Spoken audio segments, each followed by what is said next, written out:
상쾌한 아침 원주에서 출발합니다.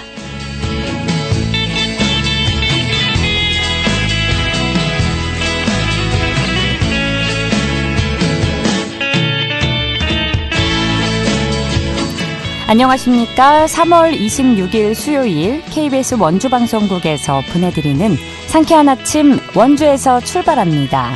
저는 진행의 이은주입니다. 3월의 마지막 수요일인 오늘도 하늘이 뿌옇겠습니다. 미세먼지 농도 나쁨 수준 보이고 있는데요. 계속해서 호흡기 관리에 각별히 신경 써주시고요. 오늘 비 소식 없이 맑고 포근하겠습니다. 아침 기온 5도에서 9도 사이로 출발해 한낮에 23도 안팎까지 오르는 일교차 큰 하루가 예상되는데요. 밤부터는 차차 흐려져 내일 새벽부터 낮 사이 빗방울이 떨어지겠지만 양은 5mm 미만으로 많지 않겠습니다. 건조함을 해소해줄 만큼 비가 내리지 않고 바람이 강하게 부는 만큼 작은 불씨도 다시 확인하시면서 화재 예방에 모두가 각별히 신경 써주시기 바랍니다. 오늘 준비한 소식입니다. 원주시의 1인 가구가 최근 8년간 무려 67%나 증가한 것으로 조사됐는데요. 이 같은 현상이 갖는 의미에 대해 살펴보고요. 대한민국 17세 이하 축구 국가대표팀이 2025 AFC U17 아시안컵 출전을 앞두고 원주를 찾았습니다. 연습 경기 등을 진행하며 컨디션을 끌어올리는 현장을 리포터 코너에 담아봤습니다. 얼마 전 원주교육지원청이 학교폭력 제로센터 운영 지원을 위해 학교폭력 전담조사관을 비롯해서 학교폭력 대책심의위원 등을 위촉했는데요. 관련 내용 자세히 알아보도록 하죠. 3월 26일 수요일 상쾌한 아침 원주에서 출발합니다.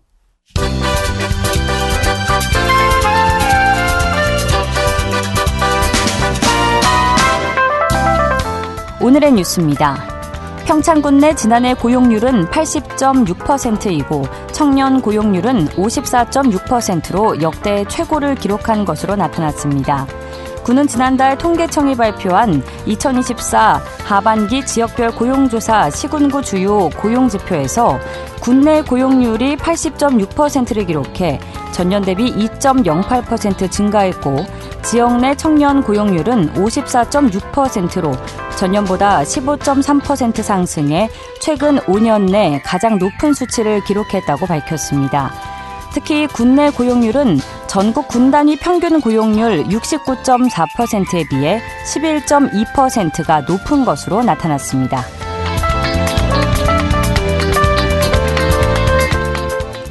국회 국토교통위원회 염태영 의원이 분석한 전국 싱크홀 발생 현황을 보면 2014년부터 10년 동안 강원도 내에서 발생한 땅꺼짐은 270건이었습니다. 이는 같은 기간 420여 건이 발생한 경기도에 이어 전국에서 두 번째로 많은 수치입니다. 전국의 땅꺼짐 원인으로는 하수관 손상이 42%로 가장 많았고 다진 불량 16%, 상수관 손상 12% 순이었습니다. 횡성군이 의사가 어르신 가정에 찾아가는 방문 진료 사업을 확대합니다. 횡성읍 내과의원과 한의원, 둔내면 한의원 등 3곳 의원과 협약을 맺고 오는 6월부터 의사와 한의사가 가정을 찾아가는 왕진 시범사업을 시작합니다. 횡성군이 일부 진료비를 지원하고 참여 의원이 늘어나면 정식 시행할 계획인데요. 횡성군은 노인통합 돌봄 차원에서 지난해부터 대성병원 의료진이 한 달에 2번 가정에 방문하는 왕진 제도를 도입했습니다. 오늘의 뉴스였습니다.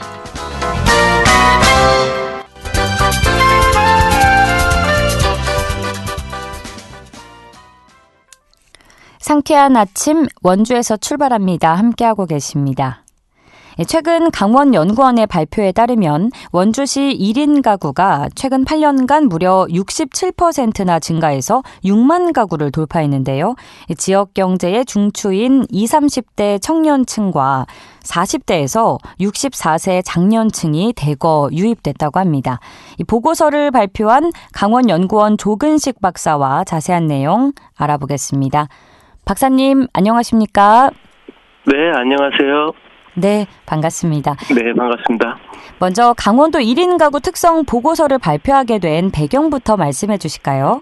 네, 아시는 것처럼 전국적으로 1인 가구가 급격하게 증가하고 있습니다. 예. 기존에 1인 가구에도 많은 저희가 관심을 가지고 있었는데 이는 대부분 저희 독거노인에 초점이 맞춰져 있었는데요. 지금은 1인 가구 유형과 특성이 상당히 다양해지고 있습니다. 그래서 실제 강원도의 1인 가구는 얼마인지, 그리고 유형별 특성은 어떤 것들이 있는지, 그리고 이들이 가지고 있는 인식이 어떠한지를 분석하고 싶었고요. 이를 통해서 강원도 1인 가구의 정책 방향을 좀 제시해보고자 했습니다. 네, 저도 예전에는 1인 가구 하면 독거노인을 떠올렸는데 이제는 뭐 남녀노소 불문하고 다양한 이유로 1인 가구로 살아가고 있는 것 같은데요. 네, 맞습니다. 네, 이번 보고서를 통해서 그럼 전반적으로 도출해낸 결과라고 한다면 어떤 내용들이 좀 핵심일까요?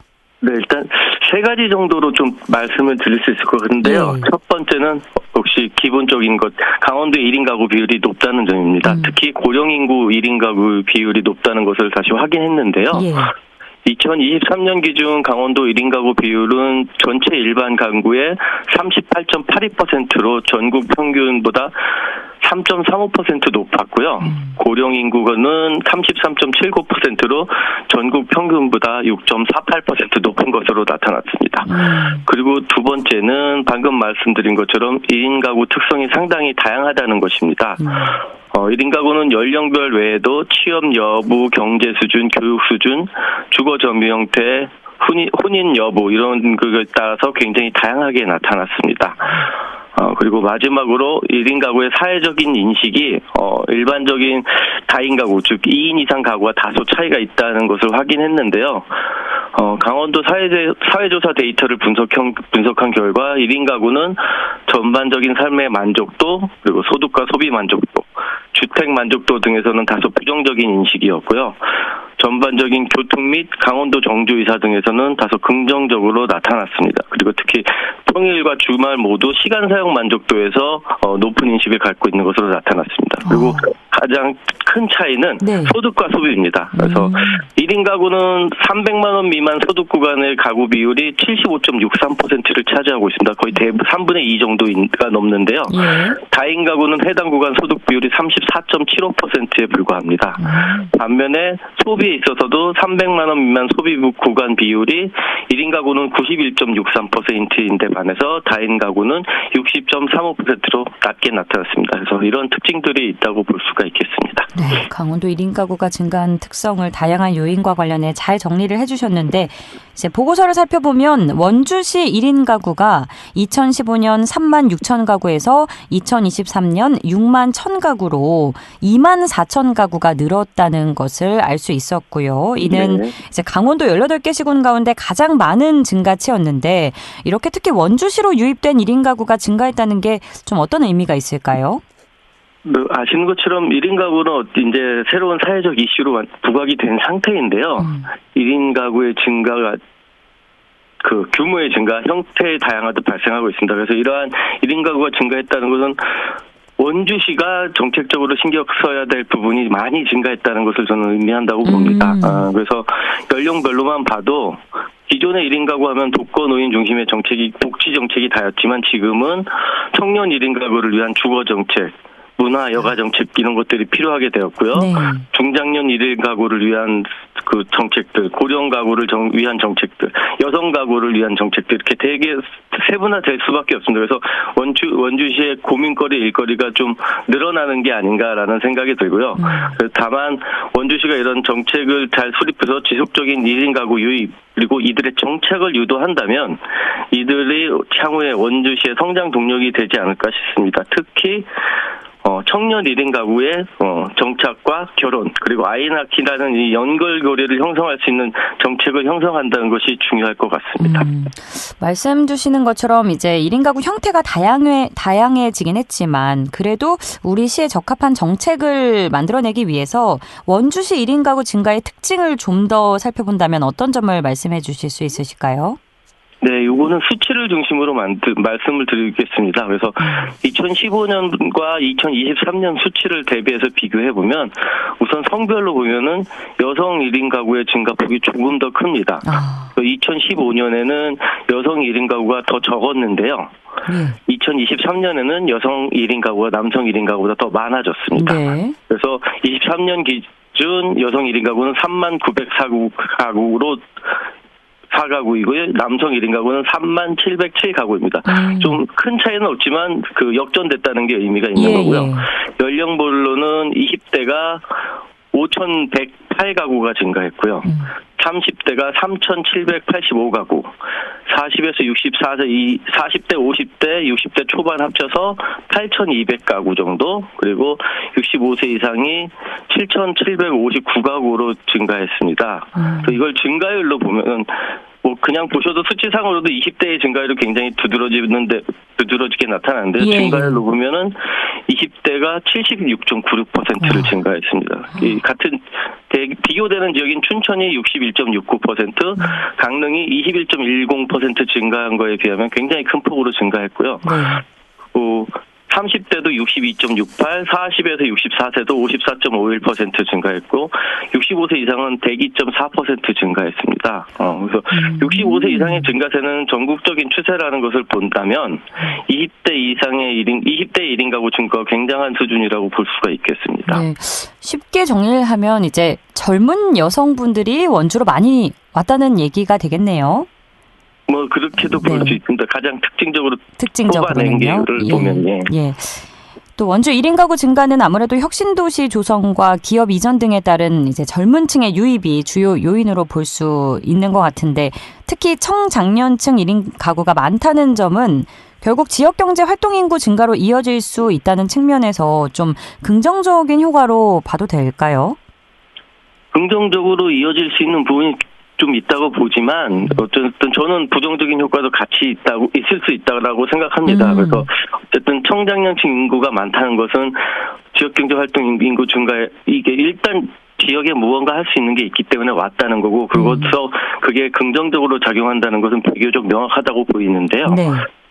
청장년층과 1인 가구가 결합하면은 이 특징이 이동성과 유동성이 높아진다는 특징이 있습니다. 그래서 경제활동, 즉 취업을 통한 생산 활동을 하는 인구가 증가하는 것은 긍정적인데 반면에 소비 활동을 할 때 지역 내에서 이루어진다는 보장이 없습니다. 혼자기 때문에 다른 지역에 가서 특히 원주와 수도권의 이 물리적 접근성이 매우 높아졌기 때문에 주말에 실제로 지금 원주에서 많이 겪고 있는 문제지 않습니까? 주말에 젊은 분들이 다 수도권으로 가서 소비 활동을 한다는 것은 원주의 부정적이라고 볼 수 있겠죠. 그리고 또 혼자기 때문에 이직을 통한 이탈 가능성도 여전히 매우 높다고 보여집니다. 그래서 이들에게 살 곳과 함께 놀 곳을 제공하는 것이 가장 큰 관건이라고 봅니다. 그래서 1인 가구의 생산활동, 지역에서의 소비활동을 통해서 지역 정착, 결혼, 출산 이 과정이 이어지도록 하는 것이 중요하다고 생각합니다. 워라밸을 맞출 수 있는 환경을 만들어줘야 될 것 같은데 박사님과 이야기를 나눌수록 청장년 1인 가구의 증가에 따른 맞춤형 지원 정책이 절실해 보이는데 그럼 현재 원주시의 상황은 어떤가요? 관련 정책이 좀 있나요? 이게 두 가지 포인트가 저는 이 질문에 있다고 생각하는데요. 첫 번째는 맞춤형 지원 정책이 필요한가? 이고 두 번째는 원주시의 정책 현황이라고 생각합니다. 왜냐하면 제가 이 과제를 하면서도 고민을 많이 했는데 이런 1인 가구 지원 정책으로 인해서 1인 가구가 살기 좋아지는 게 과연 맞는 건가? 1인 가구가 더 늘어나게 만드는 건 아닌가라는 의문을 제가 계속 갖게 됐습니다. 결혼을 더 안 하지 않을까라는 의문이 갖게 됐는데 일단 이거에 대한 답을 찾는 게 좀 중요할 것 같고요. 그리고 두 번째는 정책 현황인데 이거는 원주시뿐만 아니라 강원도 전체에 해당되는 얘기인데 아직 1인 가구 관련된 정책을 추진하고 있는 거는 제가 알기로는 없습니다. 제가 다 모든 자료를 다 확인할 수는 없지만 대부분의 자료가 올라있는 지방재정 365라는 시스템인 홈페이지가 있는데요. 거기에 공개된 세부 사업 기준으로는 지금 원주는 고독사 예방 및 관리 사업이 유일하고요. 그 강원도도 대부분 다 그렇습니다. 그렇군요. 굉장히 근본적인 것부터 꼬집어 주셨습니다. 저도 새로운 깨달음을 얻는데 그러면 좀 원주시에 지속적으로 청장년 1인 가구가 유입되고 있지만 이걸 좀 다인 가구의 유입으로 이끌어내고 이제 삶의 만족도가 높은 지역으로 우리 원주시가 거듭나기 위해서 어떤 노력을 특히 기울여야 할지 끝으로 청해 듣겠습니다. 간략하게요. 네.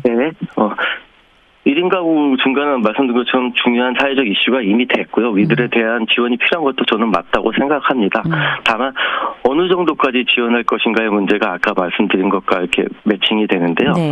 1인 가구를 선택한 사람도 있지만 어쩔 수 없이 1인 가구가 된 사람들도 있습니다. 그런 사람들에 대한 지원은 반드시 필요하다고 보입니다. 그렇지만 이들을 구분하기가 어렵기 때문에 어떤 지원의 수준을 적절하게 결정하는 것이 중요하고요. 그래서 기본적인 복지 수준을 충족할 수 있도록 지원을 하되 그 이상은 1인 가구의 정착, 결혼, 그리고 출생을 유도하기 위한 정책을 중심으로 꾸려야 하지 않나 생각하고 있습니다. 네, 오늘은 박사님 시간 관계상 여기까지 듣겠습니다. 고맙습니다. 네, 고맙습니다. 지금까지 강원연구원 조근식 박사였습니다.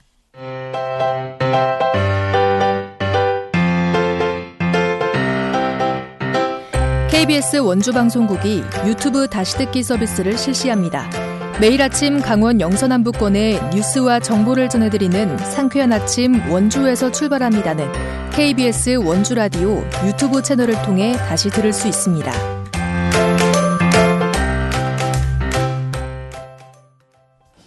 (8시 47분입니다) 17세 이하 축구 대한민국 국가대표팀 선수들이 원주를 찾았는데요. 대표팀은 지난 21일부터 오늘까지 원주 종합운동장에서 훈련을 진행합니다. 자세한 내용 리포터 현장에서 알아보죠. 추인혜 리포터 함께합니다. 어서 오세요. 네, 안녕하세요. 네, 우리 17세 이하 축구 국가대표팀 선수들이 원주를 찾아서 이제 전지 훈련을 진행하고 있는데 어떤 배경에서 이렇게 진행이 됐을까요?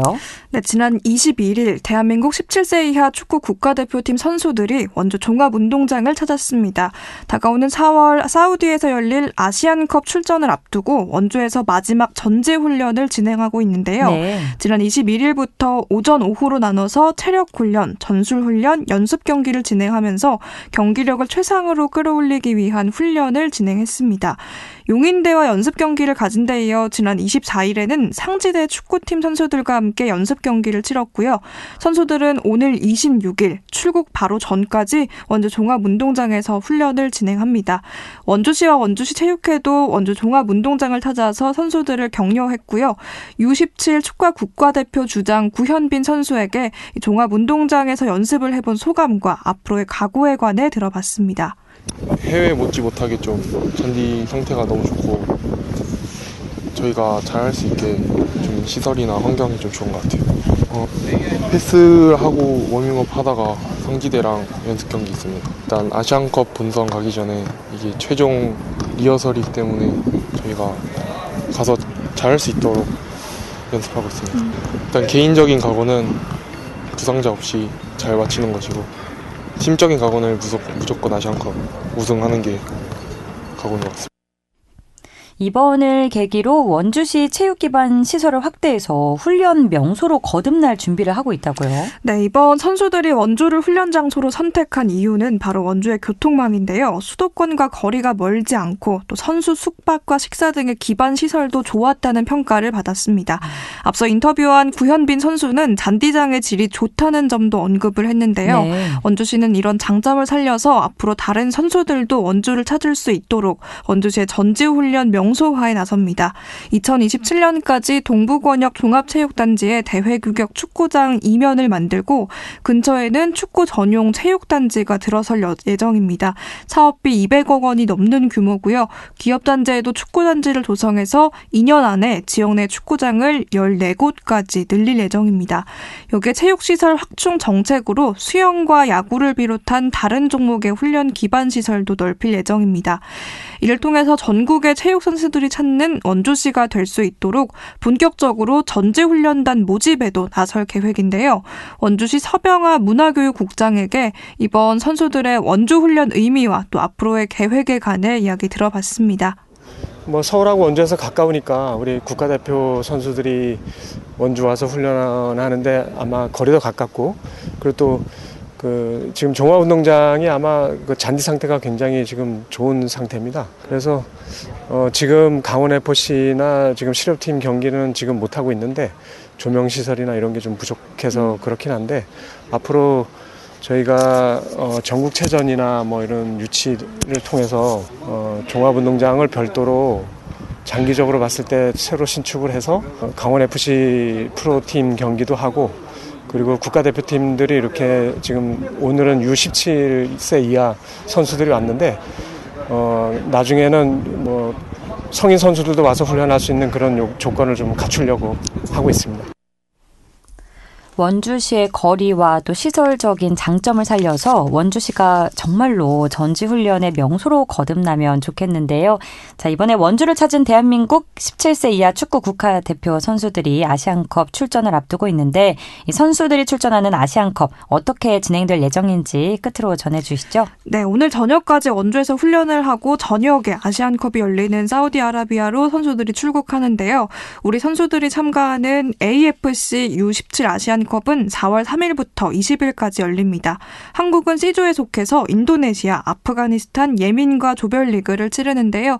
우리 선수들의 활약과 또 원주시의 전지훈련도시 명소로의 성장에 많은 관심 부탁드립니다. 네, 응원해야겠네요.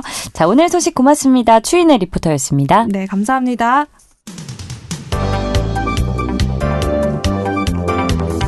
생생한 현장, 유익한 생활 정보를 전해드리겠습니다.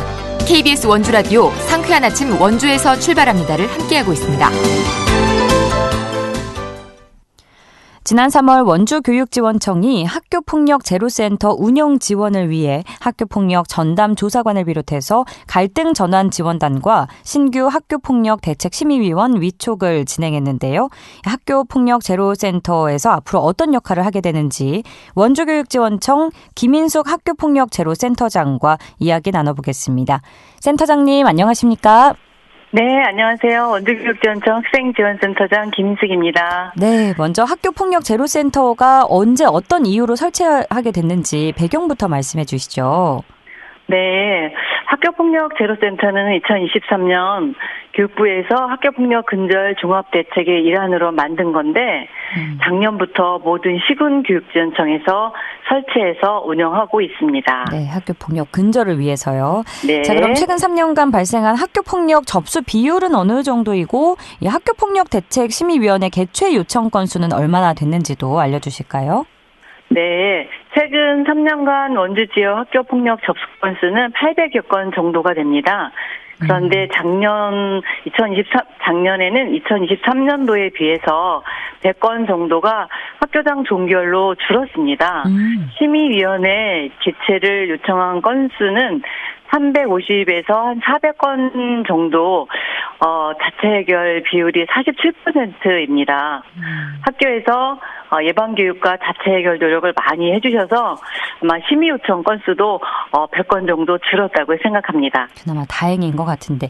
자, 학교폭력 제로센터의 그럼 역할 범위를 구체적으로 어디서부터 어디까지로 이해를 하면 될까요? 네, 제로센터는 학교폭력 A부터 G까지 모든 업무를 한다고 생각하시면 됩니다. 네. 학교에서 사안이 발생해서 조사를 요청하게 되면 제로센터에서 전담조사관이 학교로 나가고 그러면 관련 학생, 학부모 동의가 있을 경우에는 갈등전환 지원단이 관계 회복을 돕습니다.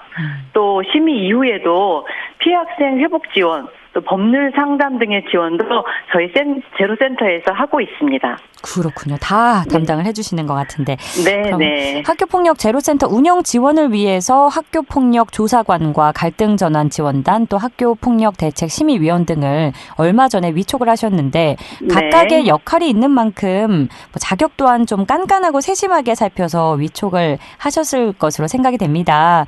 좀 어떤 자격 기준으로 제한을 두고 위촉을 하셨을까요? 네, 저희가 서류 심사와 면접 심사로 엄격하게 선발했습니다. 가치관과 인성, 경력뿐만 아니라 학교폭력 사안 처리와 관련한 기본 지식, 그리고 회복적 생활교육과 갈등전환 지원단에 대한 이해 등을 종합적으로 평가해서 공정한 심사 기준으로 선발했습니다. 그렇군요. 그런데 사실 일부 학교 폭력 사안에 적합하지 않은 혹은 이제 아이들 눈높이에 맞지 않은 질문과 태도로 오히려 어른들의 2차 가해로 아이들이 상처받는 경우가 있다는 일각의 목소리도 있는데 물론 모두를 만족시킬 수는 없겠습니다만 이런 시선에 대해서는 어떤 입장이신가요? 네, 그 사안에 대해서 공정하고 객관적인 자세로 질의를 하고는 있습니다. 하지만 간혹 정확한 사안 파악을 위해서 학생이 혹시 불편해하는 질의를 할 수도 있을 것 같습니다. 사안 조사 과정이나 심의에 참석하는 학생들이 그 참석하는 것 자체부터 두렵고 떨리는 마음을 갖고 있다는 것은 저희도 늘 염두에 두고 있습니다. 지속적인 사례 협의 또 역량 강화 연수를 통해서 그런 문제가 발생하지 않도록 대처하고 또 노력하고 있습니다. 네.